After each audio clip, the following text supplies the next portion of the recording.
오늘도 궂은 날씨임에도 불구하고 새벽의 시간을 통하여 하나님께 나아가시는 모든 성도님들의 삶과 가정 가운데 하나님의 은혜가 충만하시길 예수님의 이름으로 축복합니다. 다윗은 누구보다 더 하나님을 사랑한 자였습니다.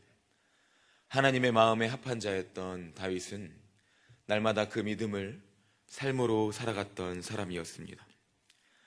오늘 본문의 말씀처럼 사울은 블레셋 사람들을 쫓다가 이제 돌아와서 어떤 사람으로부터 들었습니다. 엔게디 광야에 다윗이 있다는 소식을 들었습니다. 그 순간 또 사울에게는 살기가 등등해지게 되었습니다. 그는 다윗을 죽이고자 이곳저곳으로 다윗을 죽이기 위하여 찾기 시작하였습니다. 그리고 그때 마침 뒤를 보러 한 굴에 들어가게 되었습니다. 그런데 때마침 그 굴 깊숙이 누가 있었습니까? 다윗과 그리고 다윗의 사람들이 그 굴 안에 있었습니다. 사람들은 말합니다. 더할 나위 없는 기회였습니다. 다윗이 즉시로 왕이 대관식을 할 수도 있는 기회였고, 이것은 마치 하나님께서 절호의 기회를 주신 그러한 순간인 것만 같았습니다. 그래서 이렇게 말합니다. 여호와께서 당신에게 이르시기를 내가 원수를 내 손에 넘기리니 내 생각에 좋은 대로 그에게 행하라. 이러면서 다윗에게 사울을 죽이기를 권합니다.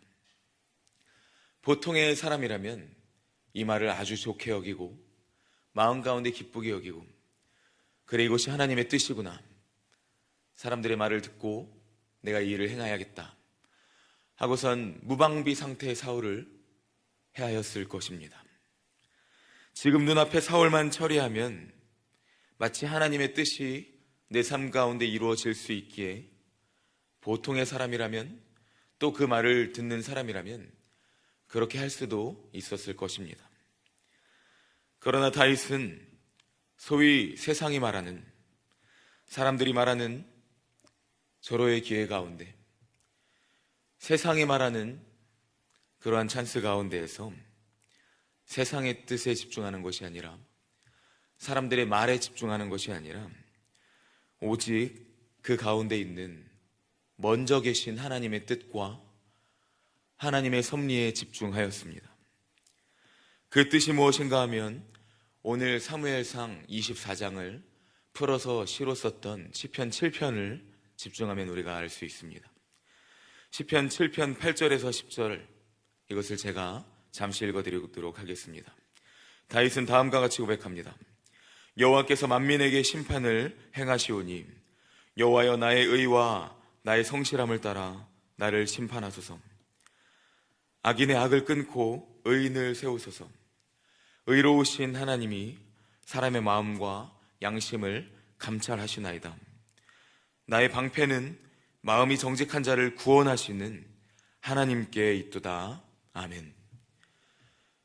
다윗은 다른 것에 자신의 의의를 두지 않았습니다. 다른 것에 자신의 삶을 맡기지 않았습니다. 오직 하나님의 뜻에 자신의 삶을 맡겨드렸습니다. 풀어 말하면 가장 공의로우신 하나님, 가장 의로우신 하나님, 그 의로우신 뜻대로 자신의 삶에 역사하시고, 그 섭리대로 하나님을 믿는 그 믿는 자의 삶, 구원받은 자의 삶의 모든 것을 운행하시고 이끌어 가시는 그 하나님을 다윗은 먼저 신뢰하였습니다. 사람들의 말, 사람들의 추천, 보이는 안목, 이생의 여러 가지 자랑들이 있었지만, 그러나 다윗은 그렇게 하지 않았습니다. 그저 눈앞의 해결책이 아닌, 다윗은 세상의 뜻이 아닌 하나님을 바라보았고, 그리하여서 결국 사울의 옷자락만 가만히 배웠습니다. 사울은 어떤 사람이었습니까? 자신의 뜻대로 살아간 인생이었지만 그럼에도 불구하고 그에 앞서 하나님께로부터 기름을 부음 받은 자였습니다. 어찌되었든 그 기름 부음도 하나님이 하신 일이었기 때문에 다윗은 그 기름 부음 받은 자의 옷자락을 자른 그것만으로도 마음이 너무 괴로웠습니다. 마음이 찔렸습니다. 그리고 더 나아가서 사람들에게 말합니다.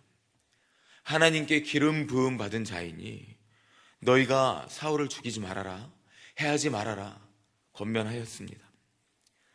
사랑하는 성도님들, 모든 상황들 속에서 그 상황보다 앞서 계시는, 눈앞의 해결책보다 앞서 계시는 하나님을 발견하시며 하나님께 집중하시는 모든 성도님들 되시기를 예수님의 이름으로 축복합니다. 자신의 모든 삶의 상황을 다윗은 자신의 뜻대로 하지 않았습니다. 하나님을 사랑하는 마음으로 하나님께서 세우신 그 기름 부음 받은 자를 인정하였고 그 권위를 높였습니다. 다시 말해서 하나님의 뜻에 순응하였습니다. 자신의 삶을 이끌어 가시는 하나님의 섭리를 인정하였고 믿음으로 그것을 받아들였습니다. 나의 뜻이 아니라 내 뜻보다 더 높으신 하나님을 발견하길 원했습니다. 지금 당장 눈앞에 해결하면 될 것 같은데, 그러나 지금 잠잠히 주님의 뜻을 이루소서 고백하며 먼저 계신 하나님을 발견하는 삶, 이것이 하나님을 사랑하고 하나님을 온전히 믿는 하나님의 마음에 합한 다윗의 삶이었습니다. 그리하여 다윗은 여호와께서 이 모든 것을 의로우신 그분의 뜻대로 인도하시길 원하며 사울에게 당당하게 말합니다. 나는 하나님의 기름 부음 받은 자에게, 왕에게 범죄한 일이 없나이다 고백하였습니다. 함께 15절 말씀을 읽도록 하겠습니다. 24장 15절 말씀 함께 읽도록 하겠습니다. 그런즉 여호와께서 나의 사정을 살펴 억울함을 풀어주시고 나를 왕의 손에서 건지시기를 원하나이다 하니라. 아멘. 다윗은 모든 것을 하나님의 손에 맡겼습니다. 오직 하나님이 내 삶의 심판자이시기 때문에, 내 삶의 재판자이시고 나를 이끄시는 분은 오직 유일하신 하나님이시기 때문에 그는 모든 것을 자신의 구원자이신 하나님의 손에 맡겼고 당당하게 사울에게 외쳤던 것입니다. 우리가 사무엘상 말씀을 통하여서 참 많은 부분들을 통하여서 사울이라는 그 인생을 듣고 있습니다. 사울이라는 그 인생을 통하여서 하나님께서 성경의 정말 많은 부분들을 통하여서 도대체 우리에게 무엇을 외치시는 것일까요? 사울의 인생을 돌이켜보면 상황의 해결을 위하여서 그 급급했던 한 사람의 인생을 우리가 볼 수 있습니다.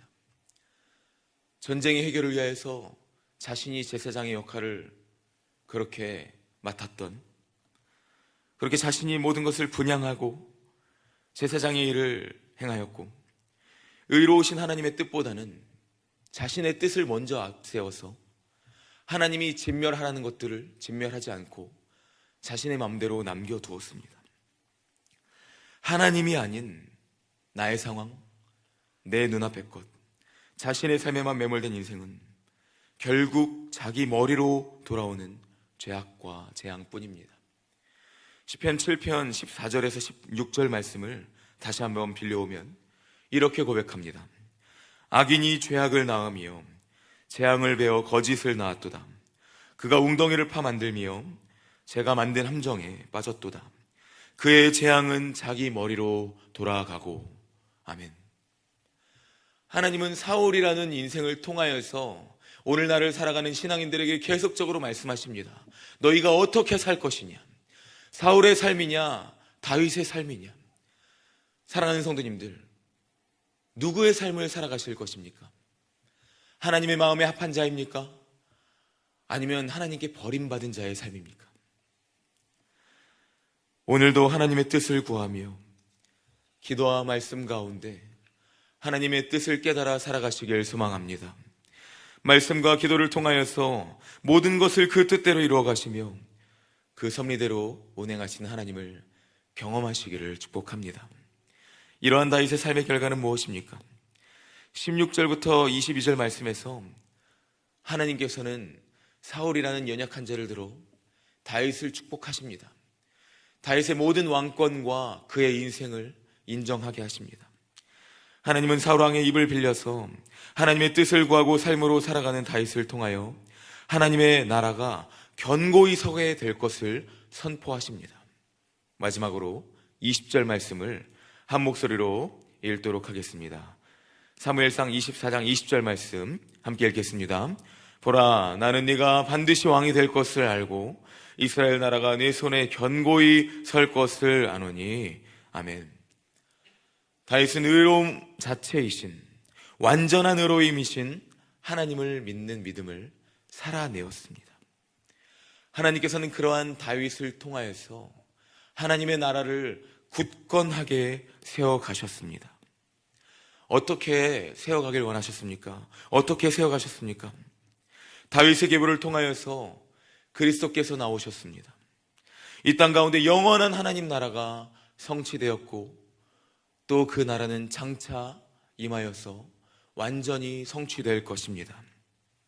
사랑하는 성도님들, 우리의 믿음을 삶을 통하여서 하나님께서는 오늘도 하나님 나라를 세워가고 계시는 줄로 믿습니다. 그저 보이는 상황과 환경이 아닌 하나님의 뜻을 구하며 하나님, 내 삶의 모든 부분들을 통하여서 주님의 뜻을 이루소서, 하나님의 뜻을 바라고 구하시는 성도님들이 되시기를 소망합니다.